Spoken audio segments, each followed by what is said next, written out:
Welcome to Ahmed Mohammed, your go-to programmer. Like, subscribe, and stay tuned for more exciting tech content and tutorials. The best budget PC build with prices for every part affordable and powerful build, 2024 update. If you're looking for a powerful, budget-friendly PC build, you're in the right place. We've got you covered. Today, we'll check out the best setup for the price, ensuring you get the most value. Processor. Starting with the processor, AMD Ryzen 5 5600G.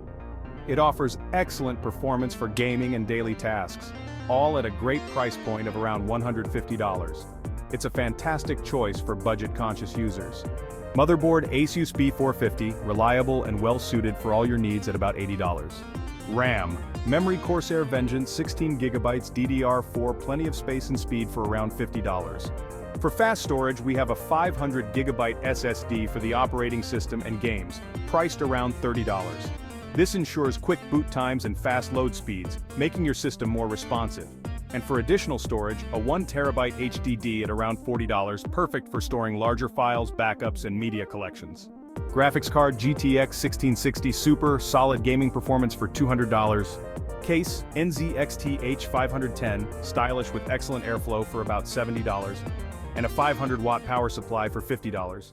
So here's a powerful and balanced setup with a total cost around $670. Let us know in the comments what you think about this build. Don't forget to subscribe. If you have a question, drop it in the comments and I will answer it. See you later. Get ready for the next video. And don't forget to hit the like button.